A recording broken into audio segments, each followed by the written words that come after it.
मेहनत और ईमानदारी क्या होती है, क्या आप जानते हो? दोस्तों, आज मैं ईमानदारी के प्रति आपको एक ऐसी स्टोरी बताऊंगी। अगर आप सुनोगे तो शायद ज़िंदगी में बेईमानी करना छोड़ दोगे। किसी का एक पैसा खाने से पहले 100 बार सोचोगे। किसी गांव में एक किराने की दुकान थी।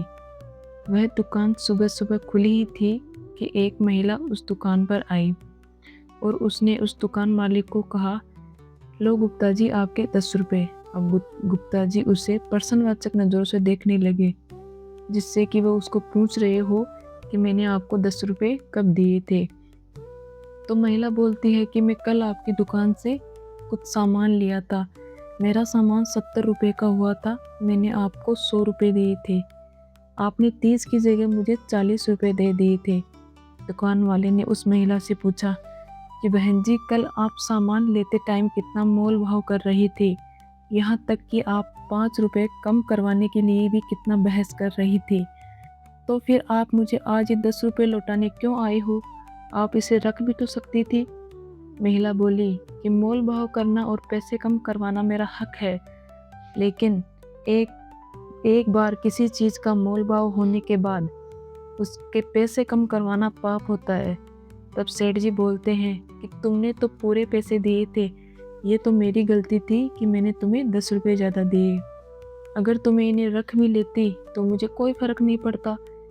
तो फिर महिला बोलती है कि आपको कोई फ़र्क नहीं पड़ता, लेकिन ये गिल्ट मुझे ज़िंदगी भर रहता कि मैंने किसी के 10 रुपये खाए हैं।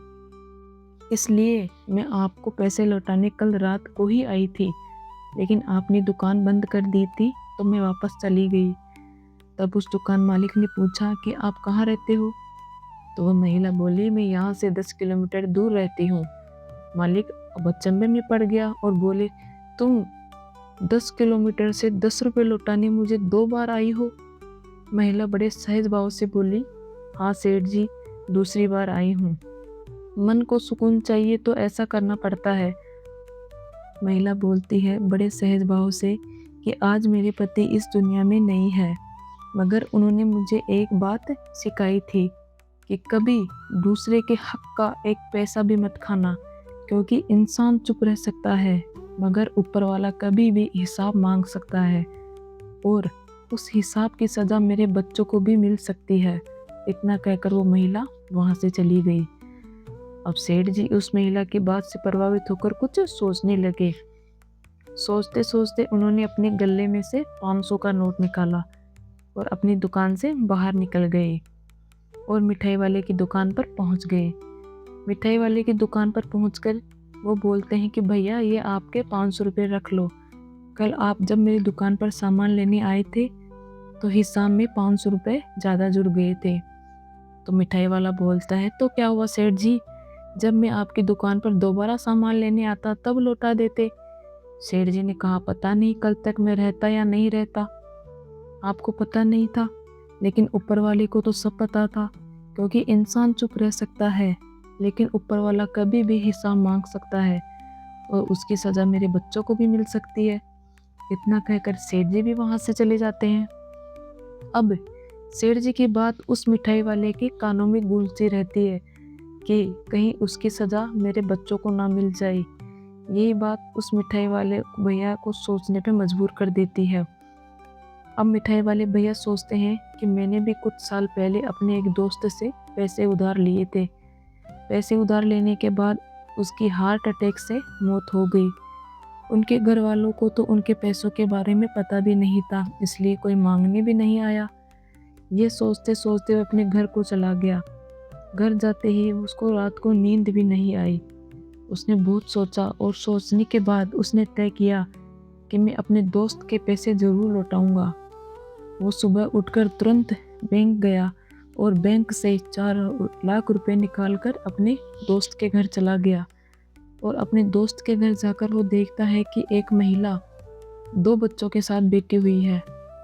महिला बहुत गरीब थी, खाने के लिए पैसे भी नहीं थे। दूसरों के घरों में काम करके अपने बच्चों का और अपना पेट पालती थी।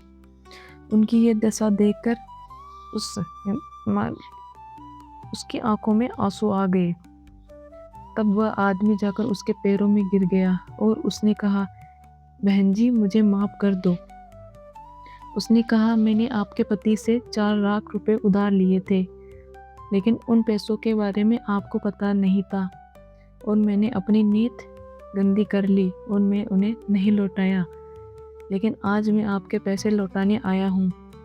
पैसे देखते ही महिला की आंखों में आंसू आ गए, क्योंकि 4 लाख रुपए एक बहुत बड़ी रकम थी जो उसने अपने पति के जाने के बाद कभी देखी भी नहीं थी। वो अपना गुजारा दूसरों के घरों में काम करके करती थी। दोस्तों, आप जानते हो वो महिला कौन थी? वो महिला वही थी जो पहली बार 10 रुपए लौटाने 10 किलोमीटर से उस किराने वाले गुप्ता जी के पास गई थी। वो वही महिला थी। जब उसने अपनी ईमानदारी और मेहनत की खाई तो भगवान ने उसका साथ दिया। याद रखना दोस्तों, अपनी मेहनत और ईमानदारी का खाने वाले की ईश्वर परीक्षा जरूर लेता है, मगर कभी भी उन्हें अकेला नहीं छोड़ता। एक दिन सुनता जरूर है। ऊपर वाले पर भरोसा रखिए और अपनी ईमानदारी हमेशा बनाए रखिए। अगर आपको कहानी पसंद आई हो तो आप अपने फ्रेंड्स को ज़रूर शेयर कीजिएगा और कमेंट में बताइएगा कि आपकी क्या राय है।